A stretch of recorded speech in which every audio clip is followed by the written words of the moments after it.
प्यारे छात्रों, नमस्कार। आपका एक बार फिर से स्वागत करते हैं आज की हिंदी कक्षा में। पिछले सेशन में हमने आपकी पुस्तक उमंग के पाठ 10 शिक्षा की महिमा की कहानी के बारे में जाना था। आज हम कठिन शब्दों के साथ साथ उनके वाक्यों की चर्चा एवं अभ्यास कार्य करेंगे। तो जल्दी से खोल लीजिए अपनी पुस्तक का पृष्ठ 73। आइए चर्चा करते हैं कठिन शब्दों की एवं जानते हैं कि हम वाक्य किस प्रकार बना सकते हैं। सबसे पहला शब्द है सरपंच। सरपंच मीन्स मुखिया। तो आप इसका वाक्य बना सकते हैं, गांव का सरपंच समझदार और सेवा भाव रखने वाला होना चाहिए। हमारा अगला शब्द है उत्साहित। उत्साहित मीन्स प्रसन्नता पूर्वक अर्थात जोश से भरा हुआ। तो आप इसका वाक्य बना सकते हैं, पिकनिक जाने के लिए छात्र उत्साहित थे। तो इसी प्रकार आपने वर्ड्स को लेते जाना है और अपनी समझ के अनुसार वाक्य बनाते जाने हैं।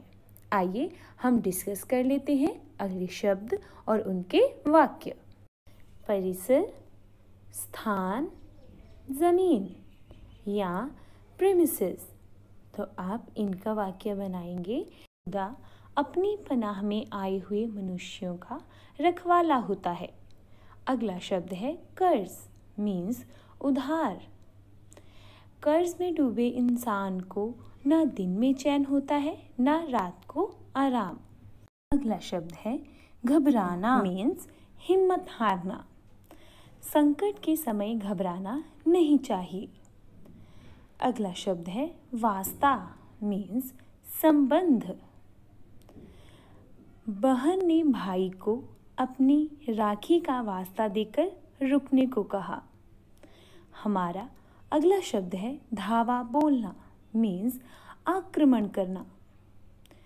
आप इसका वाक्य बना सकते हैं, महाराज अशोक की सेना ने धावा बोल युद्ध की शुरुआत की।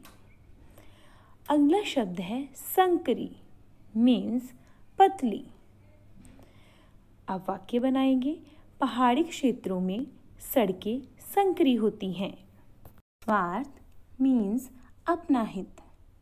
मनुष्य के हर कार्य में अपना स्वार्थ छिपा होता है। आगे है आधुनिक मीन्स नई। आधुनिक युग में लोगों का खान पान पहले से बदल गया है। प्रोत्साहित मीन्स बढ़ावा देना।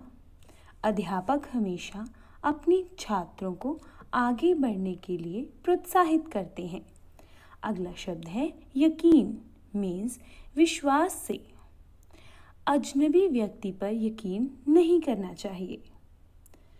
तैनाती मीन्स नियुक्ति। डोगरा रेजिमेंट की तैनाती जम्मू कश्मीर सीमा पर कर दी गई। अगला शब्द है अवलोकन मीन्स ध्यान पूर्वक देखना। बच्चों ने अजायब घर में रखी वस्तुओं का अवलोकन किया। हमारा अगला शब्द है डगर मीन्स रास्ता। पहाड़ी इलाकों की पथरीली डगर भी साहसी लोगों को रोक नहीं पाती। आगे है सार्थक मीन्स अर्थ सहित। सूरज ने पूरे राज्य में प्रथम आकर अपने नाम को सार्थक किया। अगला शब्द है परिणाम मीन्स नतीजा या रिजल्ट। लगन से किए गए हर काम का परिणाम अच्छा ही निकलता है। अगला वर्ड है महिमा मीन्स महत्व। बेटा यहाँ पर आपको महत्व के स्पेलिंग गलत दिए गए हैं, आपने इनको ठीक कर लेना है। म ह आधा त व महत्व। तो आप इसका सेंटेंस बनाएंगे, गुरु की महिमा का वर्णन आज तक कोई नहीं कर पाया। अगला शब्द है अधिग्रहण बेटा ग्रहण पे ग के पैर में पदेन आएगा, मीन्स अधिकार। गांव की खाली जमीन पर सरकार ने अधिग्रहण कर लिया। हमारा अंतिम शब्द है छात्रवृत्ति, मीन्स गरीब विद्यार्थी को दी जाने वाली सहायता या होशियार छात्रों को इनाम के तौर पर दी जाने वाली राशि। छात्रवृत्ति बच्चों की पढ़ने की लगन को बढ़ावा देती है।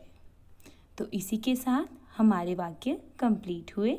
अब हम इस पाठ के अभ्यास कार्य की ओर बढ़ते हैं। एक्सरसाइज 1 है, प्रश्नों के उत्तर संक्षेप में लिखिए। संक्षेप मीन्स ब्रीफ। आपकी सहायता के लिए मैं एक प्रश्न हल करके लिखने का ढंग बता रही हूँ। बाकी के प्रश्न भी आप उसी तरह लाइंस लगाकर सुंदर हैंडराइटिंग में लिखेंगे। प्रथम प्रश्न है, गांव वाले नदी पार कैसे करते थे? तो आ जाइए अपनी पुस्तक के पृष्ठ 68 पर। फर्स्ट पैराग्राफ में आपको वाक्य मिलेंगे। यह अस्थाई पुल जिसे नहर पार के गांव वाले स्वयं बनाते हैं, बरसात के महीनों में अधिक पानी के आ जाने से टूट जाता है। आपने इसमें से कीवर्ड्स छांटकर प्रश्न के सामने लिख देने हैं, किंतु परीक्षा में आप पूरा वाक्य लिखेंगे। हमारा अगला प्रश्न है, इस पाठ में किसके महत्व पर प्रकाश डाला गया है? तो आपने रीडिंग अच्छे से की है ना? तो आपको पता होना चाहिए कि इस पाठ में किसकी बात की गई है। तो आपने इसका आंसर प्रश्न के सामने लिख देना है। अगला प्रश्न है, प्रधानाचार्य ने रविंद्र को किसके लिए आवेदन किया? अगला क्वेश्चन है, रविंद्र के माता पिता क्यों फूले नहीं समा रहे थे? मीन्स वह क्यों खुश थे? आगे है, माँ के मुख से रोते रोते क्या निकला?